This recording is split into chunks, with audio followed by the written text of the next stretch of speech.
Mara Ellington pressed her hands against the seat as another contraction tore through her. The pain was sharp and sudden, the kind that stole her breath and made her vision blur. She sat in the back seat of the SUV, the engine off, the windows fogging from her uneven breathing. She kept waiting to hear Keaton's footsteps, waiting to see him jog back from the store like he promised. He had said he would only be a minute. He had smiled, tossed the keys onto the passenger seat, and told her to stay calm. Then he disappeared. Minutes passed. Then 30. Then an hour. Mara tried calling him, but the phone only rang until it went to voicemail. She tried to shift her body into a position that hurt less, but the contractions kept coming faster. Sweat rolled down her neck. Her fingers curled into the fabric of the seat. The fear settled deep in her chest. She didn't understand why he wasn't answering. She didn't understand why he wasn't running back to her. All she knew was that she was alone, and her baby wasn't waiting. When her water broke, she cried out, hoping someone in the parking lot might hear her. A few cars drove past, but no one stopped. She felt a wave of dizziness and leaned her head back, trying to breathe through the pain. Her hands trembled. She whispered to herself, trying to stay awake, trying not to panic. She kept telling herself Keaton would return any second. He had to. But deep down, she felt something was very wrong. Her phone buzzed suddenly. With shaking hands, she grabbed it, praying it was Keaton. Instead, it was a notification from their joint bank account. An expensive charge in another state. Then another. Then a hotel reservation she had never heard of. Mara blinked at the screen, confused, her heart pounding harder than the contractions. She refreshed the transactions again and again, hoping she was reading them wrong. But the truth settled in slowly, painfully. He wasn't coming back. He had left her here, left her in labor, while he went on a trip. As another contraction hit, she bit down on her lip to keep from screaming. She felt abandoned, humiliated, and unbelievably small. She remembered how Keaton's mother, Ruth, always talked about family traditions and family weekends. She had brushed it off, thinking it was something they discussed behind closed doors. But the charges on the account showed everything. Keaton, Ruth, and Dale were hours away, enjoying a planned getaway. A getaway he never mentioned. A getaway he chose over being with her when their baby was coming. She felt cold inside, even as sweat covered her body. The betrayal wrapped itself around her like ice. Another contraction pushed through her body, and she realized she couldn't wait anymore. She needed help. She needed someone, anyone, to get her out of this car. She tried opening the door, but her legs trembled too much to stand. She leaned forward, pressing her forehead to her knees, fighting tears as she breathed through the next wave of pain. The parking lot lights blurred in her eyes. She wasn't sure if she was shaking from fear or from the contractions, but she knew one thing with painful clarity. She was bringing her baby into the world completely alone. In the quiet moments between contractions, Mara's mind drifted back to the months before everything fell apart. She remembered how things with Keaton hadn't always felt this heavy. When they first married, he was attentive, gentle, and full of promises. But slowly, almost without her noticing, something in him began to change. It started with small things, missed dinners, unanswered texts, excuses that never sounded quite real.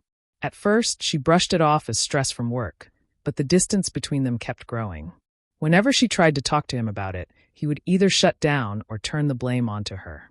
If she mentioned feeling lonely, he would say she was too sensitive. If she brought up a concern, he'd roll his eyes and ask why she always needed so much.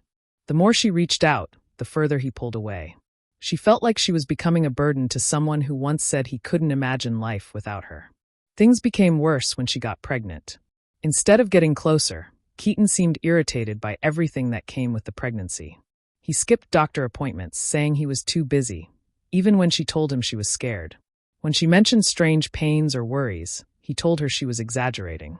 Mara started attending appointments alone, learning how to ask the doctor all the questions she wished Keaton cared enough to ask. And then there was Ruth. His mother had always been controlling, but during the pregnancy she became unbearable. She constantly commented on how Mara walked, how she talked, what she ate, and even how she should decorate the nursery. Every visit felt like an inspection. If Mara said she was tired, Ruth would say she should stop acting weak. If Mara said she felt sick, Ruth insisted it was normal and she should handle it better. Keaton never defended her.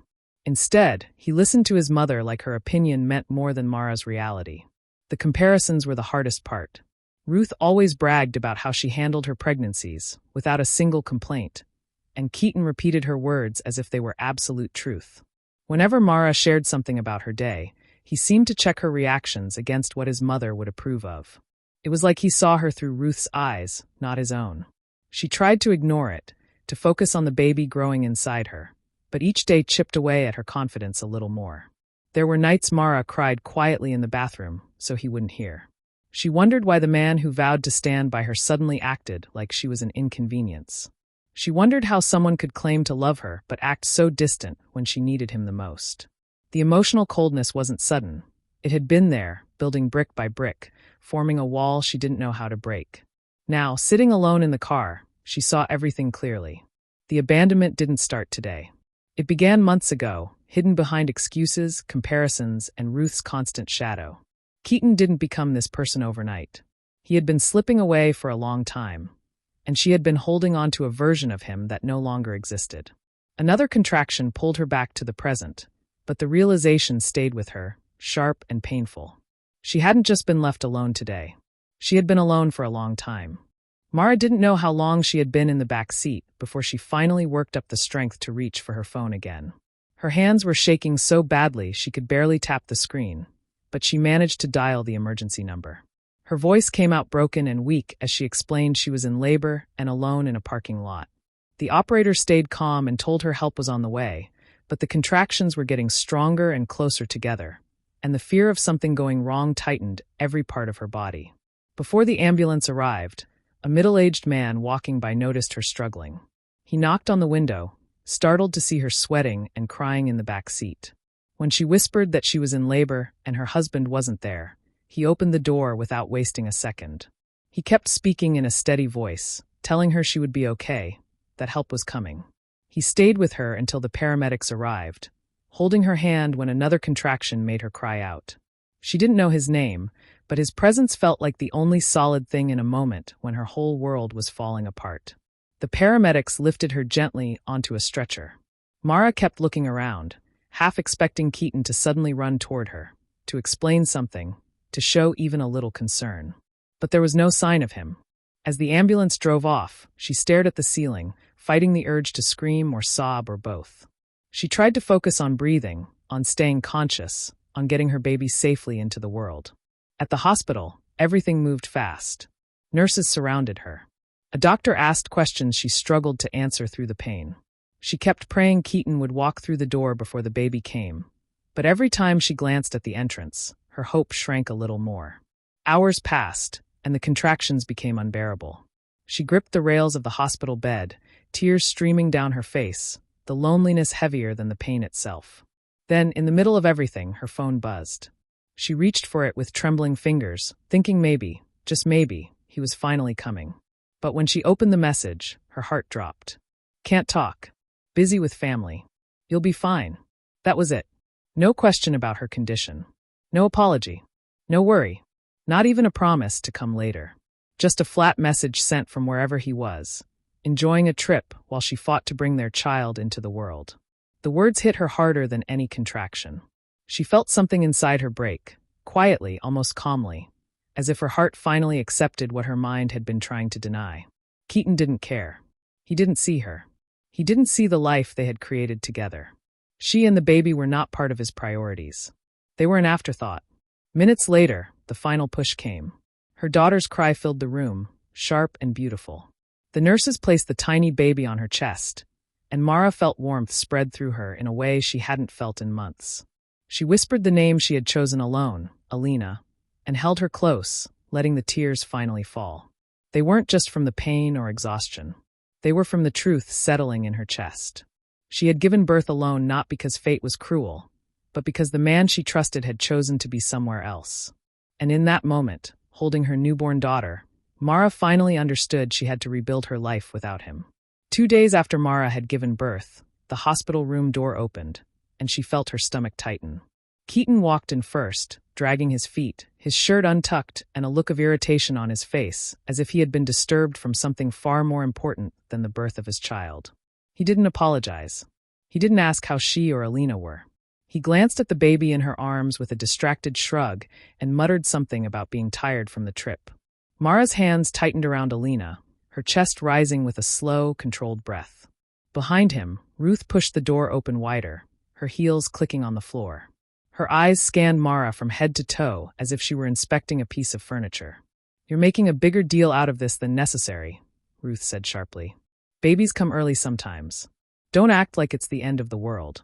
Mara blinked, unsure if she should speak or stay silent, feeling the weight of judgment pressing down. Ruth moved closer, leaning over to peek at Alina, her voice softening only enough to sound condescending. "And this name, are you sure it fits? Maybe we should think of something more proper." Mara's heart pounded. She wanted to yell, to scream, to push them both out of the room, but something deeper stirred inside her, a steady, cold anger that didn't need to explode to be dangerous. She held her daughter closer and let them talk, the words washing over her like water she didn't intend to drink but couldn't avoid. Keaton lounged in a chair, checking his phone, occasionally sighing in a way that made it clear he thought this intrusion was burdensome. Ruth criticized the way Mara had packed her hospital bag, the clothes she had chosen for Alina, even the way she held the baby. She gave unsolicited advice on feeding schedules, claiming she knew better because she had done this all before. Mara listened, nodding silently, feeling a mix of humiliation and disbelief. She remembered every small moment from the months leading up to this, how they had undermined her choices, questioned her abilities, and now, they acted like they were owed authority over her child from the moment she was born. Keaton finally glanced at her, his expression annoyed. "You're overthinking all of this," he said, as if the hours of pain, fear, and loneliness she had endured meant nothing. Mara's eyes flicked to Alina, her tiny fingers curling around her mother's hand. That small life, so innocent and dependent, sparked a fire Mara hadn't realized was growing inside her. Instead of reacting with tears or arguments, she kept her voice low, calm, but firm when she finally spoke. "Alina's name, her care, and her life are my responsibility, not yours," she said. There was no trembling, no hesitation, just the quiet steel of a woman who had been abandoned and had survived. As Ruth and Keaton exchanged confused glances, Mara felt something shift inside her. The humiliation, the fear, and the betrayal were transforming into a quiet, steady rage. It wasn't loud, but it was there, patient, deliberate, and unstoppable. She had endured the worst of their selfishness, and now, she was beginning to understand that this rage wasn't just anger. It was the start of her reclaiming everything they tried to take from her. Once Mara returned home from the hospital, the weight of reality hit her harder than she expected. Keaton was there in body but barely in mind. He spent most of his time in the office or out running errands, leaving Mara alone with Alina for hours. When he was home, he barely interacted with the baby, letting Mara handle feedings, diaper changes, and sleepless nights. His presence felt like a shadow, distracted, indifferent, and increasingly frustrating. Meanwhile, Ruth made herself a constant figure in the house. She critiqued the nursery walls, insisting that the colors Mara had chosen were all wrong. She argued over feeding schedules, claiming that Mara wasn't following the proper routine. Mara tried to stay polite, tried to explain that Alina's needs didn't always follow a strict timetable, but Ruth dismissed every word. Meals, nap times, even the way Mara held her daughter were all under Ruth's watchful eye. It wasn't just control, it was a message. Mara had no say in her own life or her child's. One evening, Mara found a folder tucked behind Keaton's side of the desk. Inside were emails, notes, and reservations that painted a picture she had been dreading. The trip with his parents was carefully planned weeks in advance. It wasn't a spontaneous weekend getaway. There were lists of hotels, activities, and even a packing checklist. Her hands shook as she read an email from Keaton to Ruth, casually discussing how this would be his last free weekend before real responsibility. The words cut deep. It became clear that this wasn't just a careless mistake or thoughtless act. Keaton had considered leaving her during the pregnancy, weighing his freedom over her safety and their child. The betrayal wasn't a sudden shock. It had been quietly forming, a hidden truth Mara had never imagined. Every late text, every missed appointment, every cold response suddenly made sense. She had been alone emotionally long before the labor in the car. Mara sat on the couch holding Alina, staring at the folder in silence. The realization crushed her. She had trusted him, believed he would protect and support her, and he had been planning to escape that responsibility all along. The hurt was sharp, a dull ache in her chest that didn't fade. She felt exposed, vulnerable, and utterly betrayed. But under that crushing weight, a small ember of clarity began to glow. She saw the situation for what it really was. Keaton's absence wasn't about a busy schedule or stress. It was about choice. He had chosen freedom over her, comfort over commitment, his mother's approval over his wife's needs. The knowledge didn't ease the pain, but it sparked something else, a growing determination. She could no longer rely on him. She had to protect herself and Alina. She had to face the truth and plan her next steps carefully. For the first time in weeks, Mara felt a mix of fear and resolve. She was devastated, yes, but she was also beginning to understand the power she still held. The power to take control of her life, her child, and her future without him. It was late, and Mara sat in the quiet living room, Alina asleep in her crib. The house felt emptier than usual, the silence pressing against her chest. Keaton still hadn't come home, and she didn't even bother wondering where he was anymore. She had learned that checking didn't help. His absence wasn't accidental. Curiosity and unease pushed her to check the bank statements again. She scanned line after line, her hands trembling slightly, and stopped cold at several hotel charges in a city she didn't recognize. The amounts were large, booked just days apart, and all in his name, but paid from their joint account. Her stomach tightened, a familiar ache of betrayal spreading through her. Then she noticed an email notification she hadn't seen before. With a hesitant tap, she opened it and found a voicemail from Ruth. Her mother-in-law's voice, calm but sharp, cut through the speaker. "Keaton, you deserve a wife who doesn't weigh you down. You're doing the right thing. Don't let her hold you back from what you want." Mara froze, staring at the phone in disbelief. Every word, every tone, made her heart pound faster. This wasn't just about neglect anymore. It was deliberate. They had planned to push her out, to take Alina from her, to make it seem like she was incapable or difficult. The anger that had been simmering quietly inside Mara for weeks ignited instantly, burning hotter than the fear she had felt when she was in labor alone.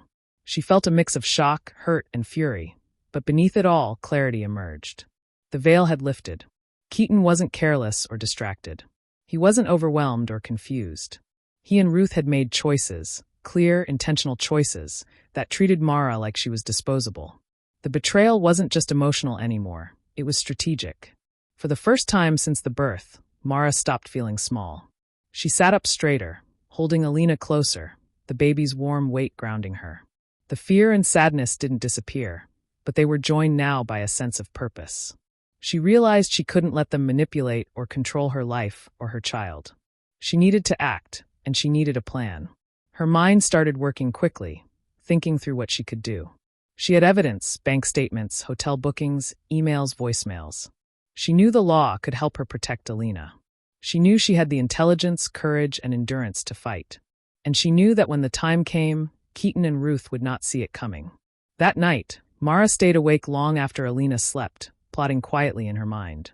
The betrayal had triggered something she hadn't expected. She wasn't just angry, she was ready. Ready to reclaim her life. Ready to protect her daughter. Ready to make sure the people who tried to destroy her family would never underestimate her again. The fire inside Mara wasn't loud. It was steady, patient, and unstoppable. The time for revenge had begun. Mara knew she couldn't face Keaton and Ruth directly. She had learned that arguing, pleading, or showing anger only gave them more control. So she decided to act quietly, carefully, and smartly. Late at night, after Alina had fallen asleep, she searched online and found a family attorney with good reviews. She picked up the phone, hands trembling but steady, and made the call. She didn't tell Keaton. He didn't need to know what she was planning yet. The attorney listened as Mara explained everything. How Keaton had left her alone during labor, how Ruth had constantly undermined her, and how Keaton had neglected his responsibilities since the baby was born. Mara handed over the bank statements showing the secret trip charges, hotel reservations, and emails that proved premeditation. She even recorded small moments at home, Ruth's constant interference, and Keaton's disinterest in the baby. Every piece of evidence painted the same picture. Mara had been abandoned and forced to carry responsibilities she never agreed to alone. While working with the attorney, Mara started organizing her life. She opened a separate bank account in her name, transferred money she had saved quietly over the months, and created a budget to support herself and Alina. She didn't have much, but it was hers, and for the first time in months, that thought gave her a small spark of power. She also began reaching out to neighbors, people she had met casually before the pregnancy. She explained little about her situation, enough to create a support network. Someone to watch Alina if needed, someone to help with errands, someone to witness any confrontations if things got messy. Mara realized that being surrounded by quiet support could be as powerful as legal evidence. During the days, she focused on Alina, watching her grow and learning her needs. She worked on small projects around the house, fixing things, organizing, creating a space where she and the baby could feel safe. With each completed task, Mara felt her confidence returning. She realized she didn't need Keaton or Ruth to dictate her life. Every small action, from balancing finances to standing firm in the nursery, became a reminder that she could survive and thrive on her own. At night, when Alina slept in her crib and the house was quiet, Mara would review her plans and the evidence she had collected. She imagined the day she would present it all, when she would finally reclaim her life. Her anger had transformed into determination, sharp and focused. Mara's strategy wasn't loud or dramatic. It was quiet, methodical, and deliberate. She wasn't rushing or making mistakes. Every move was calculated, every document filed, every step designed to protect herself and her daughter. She didn't need revenge through confrontation yet. She needed it through preparation, through building a life Keaton could never touch or control. Slowly, Mara felt a sense of calm she hadn't known in months. She wasn't just surviving anymore.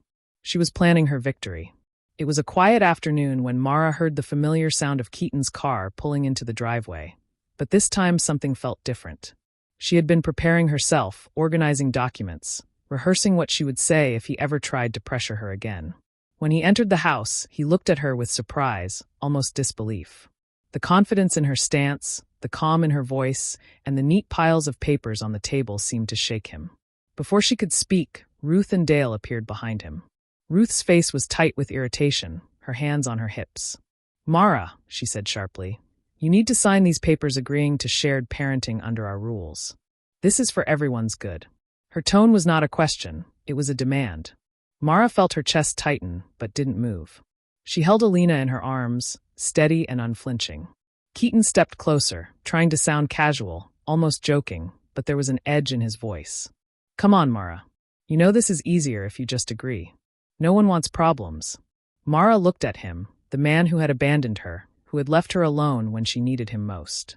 She took a deep breath, letting the weight of months of planning and evidence settle into her mind. "I don't need your rules," she said quietly but firmly. She placed the documents in front of them. "I've already filed for separation and full custody. Every detail of your abandonment, every lie, and every neglect is documented. You don't get to make decisions over my child or me without consequences." Keaton's face paled slightly, and he opened his mouth to speak, but Mara held up her hand. "No," she said. "Listen first." Then she picked up her phone, pressed a few buttons, and played Ruth's voicemail from weeks ago. The room went silent as Ruth's voice rang out. "Keaton, you deserve a wife who doesn't weigh you down. You're doing the right thing. Don't let her hold you back from what you want." Ruth's eyes widened, her mouth opening and closing, trying to form a response, but no words came. Dale shifted uncomfortably, avoiding eye contact. Keaton's face twisted, anger and fear flashing across it as he realized Mara had proof of everything. He opened his mouth to downplay it, to dismiss it, but the evidence was undeniable, and for the first time, his excuses fell flat. Mara held Alina a little closer, feeling the power in her hands, in her words, and in the truth she now commanded. She didn't shout. She didn't cry. She didn't beg. She simply presented the reality of their actions, the facts they couldn't erase, and the quiet strength she had built over months of pain, preparation, and careful planning. In that moment, the balance shifted. Keaton and Ruth, who had tried to control her life and her daughter, were finally forced to face the consequences of their choices. Mara's calm confidence, backed by evidence and determination, left them speechless. She wasn't a victim anymore. She was a mother who would protect her child, and no one, not even her husband or his family, could stop her. The day of the court hearing, Mara felt a mix of nerves and determination. She had prepared every document, every piece of evidence, and rehearsed every detail. When the courtroom doors opened, Keaton walked in with Ruth at his side, both looking confident, like they thought they could charm their way through it. Mara, holding Alina's hand, walked in quietly but with a strength that surprised even herself. The hearing began. Mara's attorney presented the evidence methodically, Bank statements, emails, hotel bookings, the voicemail from Ruth, and detailed notes on Keaton's absence during the pregnancy and labor. Each piece painted the same picture. Keaton had abandoned his wife in one of the most critical moments of her life, and Ruth had encouraged him, manipulating and controlling the situation. Keaton tried to speak in his defense, but his words stumbled, sounding hollow in the face of clear evidence. The judge asked pointed questions about the labor incident, the months of neglect, and the influence Ruth had over the household. When Ruth tried to defend her son, she accidentally confirmed the controlling and abusive environment. Her words, meant to protect Keaton, only made it clearer that Mara had been forced into submission and isolation throughout her pregnancy. As the hearing continued, Mara felt a sense of relief and quiet satisfaction. The truth was undeniable. Keaton's credibility was shattered. His abandonment during the most critical moment of Mara's life couldn't be ignored or minimized. Every lie, every excuse, every attempt to undermine Mara's role as a mother fell apart under the weight of evidence. When the judge finally spoke, Mara's hands tightened around Alina's, and her heart raced. The ruling gave Mara full custody of Alina, along with the right to decide where they would live. Keaton was ordered to pay child support, and the court made it clear that his parents, Ruth and Dale, would have no authority over Alina's upbringing. Mara felt a wave of relief wash over her, mingled with the lingering sting of betrayal. She had won, but it had cost her months of pain and endurance. Keaton's reaction was immediate and telling. His face went pale, his usual arrogance gone. He tried to protest, but the judge's ruling left no room for argument. Ruth's mouth opened and closed, but she remained silent, unable to defend what had already been exposed. Mara watched them, feeling a quiet justice settle over the courtroom. Outside the courthouse, Mara could see the weight of their defeat. Keaton's job began to slip away as his professional reputation suffered from news of the case. The neighbors who had once pitted him now whispered about his irresponsibility. Ruth and Dale lost whatever influence they thought they held over Mara's life. For Mara, the ruling was more than legal victory. It was the validation of everything she had endured and overcome. She had not only protected her daughter, but reclaimed control over her life. Walking out of the courthouse with Alina in her arms, she felt a mixture of relief, pride, and quiet triumph. The fight had been long, but in the end, justice had been served, and Mara could finally breathe, knowing that she and her daughter were safe and free from the shadow of the Ellingtons. Mara packed the last of her boxes and closed the door to the house that had been full of tension, judgment, and betrayal. The walls that once felt like cages now stood empty, silent witnesses to everything she had endured. With Alina strapped safely in her car seat, Mara started the drive to a new town, a fresh start far away from Keaton, Ruth, and Dale. The air felt different here, lighter, as if it carried the possibility of peace and freedom she hadn't known in years. The new home was small but warm. Mara painted the walls soft colors, set up a cozy nursery for Alina, and arranged the furniture so that every corner felt intentional and safe. She made a list of things she wanted for their life: quiet mornings, laughter, stability, and control over her own choices. Each day, she checked off small victories: cooking a meal without criticism, taking Alina for walks without interference, even choosing her own bedtime without consulting anyone else. Neighbors greeted her warmly, curious about the new mother and her baby. Mara slowly let herself trust people again, accepting help when she needed it, and giving herself permission to rest. Every smile from Alina, every tiny hand wrapped around hers, reminded Mara why she had fought so hard. This life was hers and her daughter's, and no one could take it away. Some nights, after putting Alina to sleep, Mara would sit by the window and let her mind drift. She thought about the day in the parking lot, the terror and the pain, the moments when she had felt completely alone. And yet, she realized that day had changed her in ways no one could have predicted. It had forced her to find strength she didn't know she had, to trust her instincts, and to fight for herself and her daughter when everything seemed lost. Mara looked at Alina sleeping peacefully in the crib, the soft rise and fall of her chest a quiet reminder of everything that mattered. She smiled, feeling a calm she had never known with Keaton around. She understood now that his absence, the betrayal, and the abandonment had all been catalysts, pushing her into a version of herself she might never have discovered otherwise. She wasn't just surviving, she was thriving. For the first time in years, Mara felt completely free. She didn't need approval, she didn't need protection, and she certainly didn't need Keaton. The pain of the past was still there, a shadow that reminded her of what she had endured, but it no longer controlled her. She had reclaimed her life, her confidence, and her daughter's future. The day he left her alone to give birth wasn't just a moment of fear or heartbreak. It had been the day she found her own strength. Holding Alina close, Mara whispered softly to herself, the words carrying the weight of truth and triumph. The day he left me alone to give birth was the day I finally stopped needing him. And in that quiet declaration, Mara felt whole, reborn, and ready to face the life she had earned.